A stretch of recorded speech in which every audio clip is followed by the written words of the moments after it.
भाई CA foundation सितंबर का attempt देने वाला हूं, रिवीजन तो छोड़, तेरे भाई का सिलेबस ही कंप्लीट ही नहीं हो रहा है, बैकलॉग पे बैकलॉग आ रखे हैं, बहुत सारी प्रॉब्लम्स है, स्टडी मटेरियल भी करना है, पीवाईक्यू भी करने हैं, एमटीपी भी करने हैं, आरटीपी भी करने हैं, मैं क्या करूं समझ नहीं आ रहा है यार।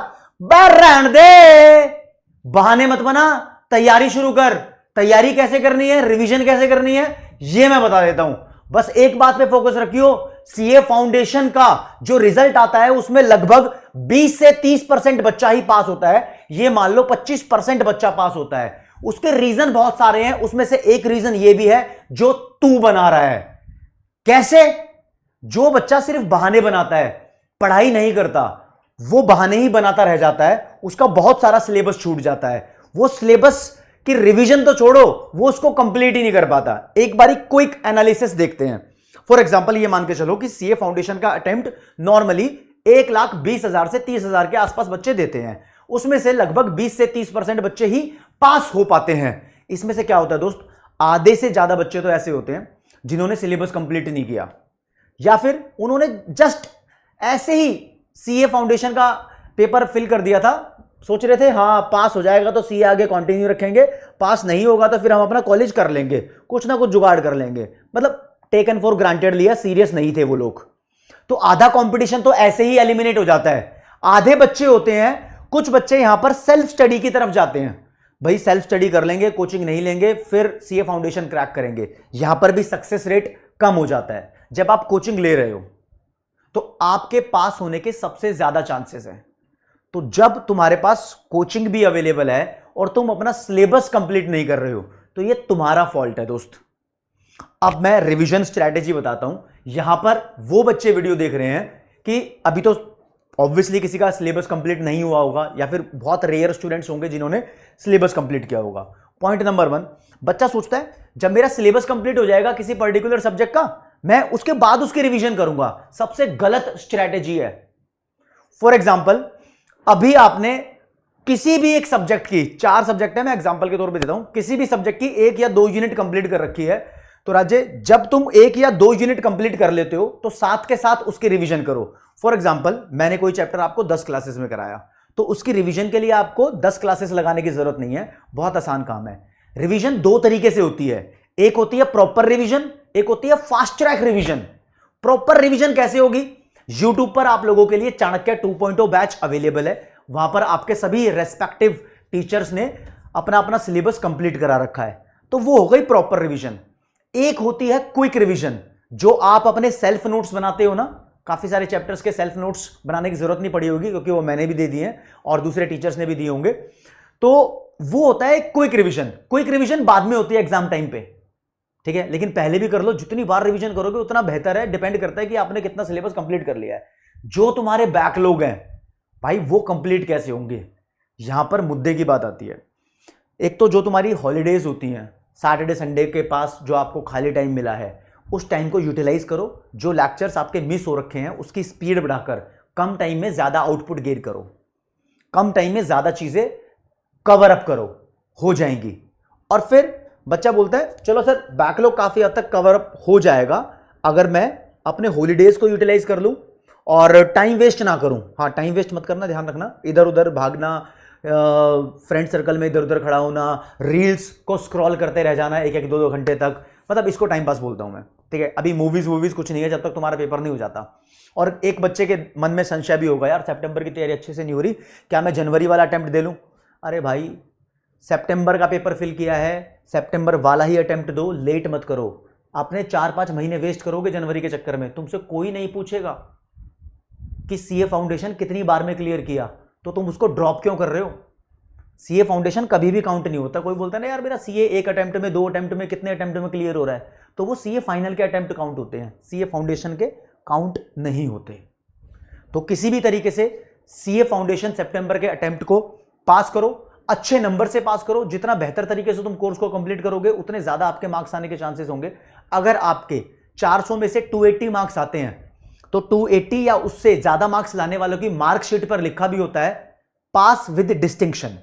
सीए फाउंडेशन में रैंक वाला सिस्टम नहीं होता, यहां पर पास विद डिस्टिंक्शन होता है। और एक लैंडमार्क मार्क्स माने जाते हैं 300 प्लस, जिन बच्चों के मार्क्स आते हैं वो एक बहुत अच्छे मतलब एक क्राइटेरिया सेट है कि हाँ 300 प्लस वाले स्टूडेंट्स हैं, ठीक है, आईसीआई ने उसको 280 प्लस किया हुआ है।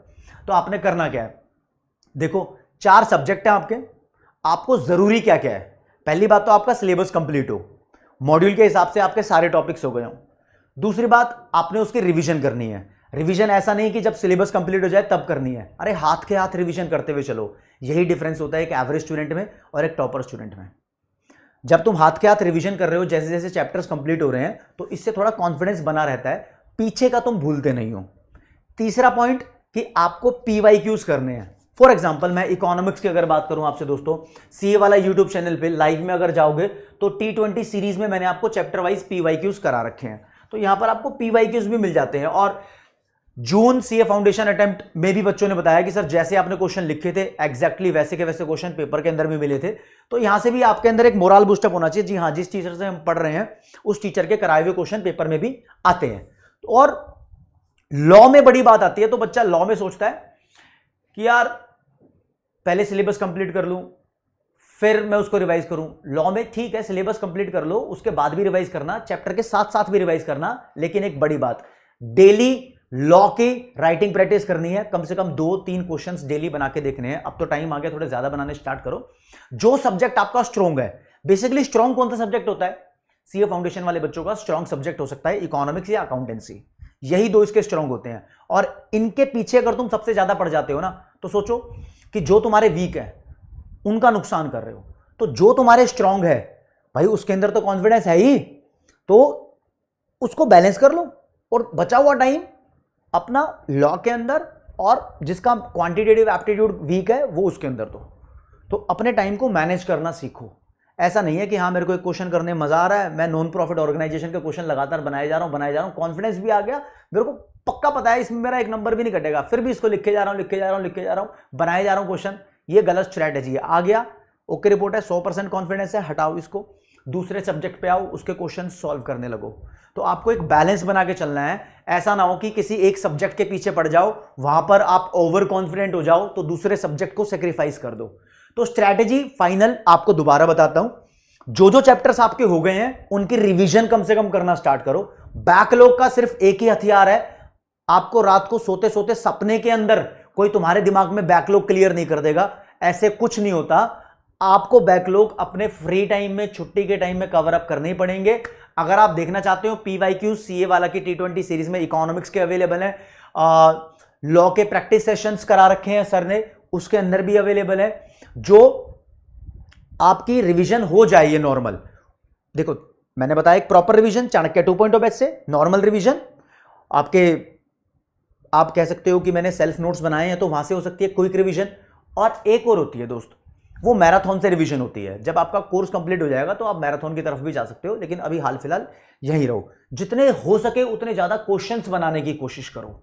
और एक बात बताऊं, देखो गाने सबने सुने होंगे, गाने में भी 7 सुर होते हैं, सारे गा मा पा, है ना। अब सभी के सभी गाने हैं ना, मतलब जो ये सुर हैं सारे गा मा, लगातार सीक्वेंस में अगर सारे गा मा को लगाऊं तो उससे कोई सुर या ट्यून नहीं बनी होगी। ये शिफ्ट हो जाते हैं, कभी रे पहले आ जाता है, सा बाद में आ जाता है, तो इन सभी सुरों को मिक्स कर करके टोन बनती है। कोई कोई टोन 2 सुर से बन जाती है, कोई कोई टोन 4 सुर से बन जाती है, सभी की जरूरत नहीं पड़ती। ऐसे अगर तुम सीए फाउंडेशन की तैयारी कर रहे हो और कुछ और भी पाने की कोशिश कर रहे हो ना, तो गलत कर रहे हो। कुछ चीजें ऐसी है जिंदगी में जो पहले मिल जाएंगी, कुछ चीजें ऐसी हैं जिंदगी में जो बाद में मिल जाएंगी, टाइम आने पर चीजें मिलती हैं। तो ऐसा ना हो कि सीए फाउंडेशन के साथ साथ तुम बहुत कुछ पाने की कोशिश कर रहे हो। अभी सिर्फ सीए फाउंडेशन पे अपना फोकस रखो, इसकी तैयारी करो, भरपूर टाइम है तुम्हारे पास, और इतने बचे हुए टाइम में भी सीए फाउंडेशन में अच्छे मार्क्स लाए जा सकते हैं।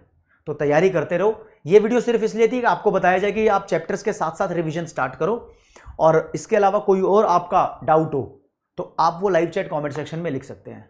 Thank you so much guys. जय हिंद, जय भारत, नमस्कार, धन्यवाद।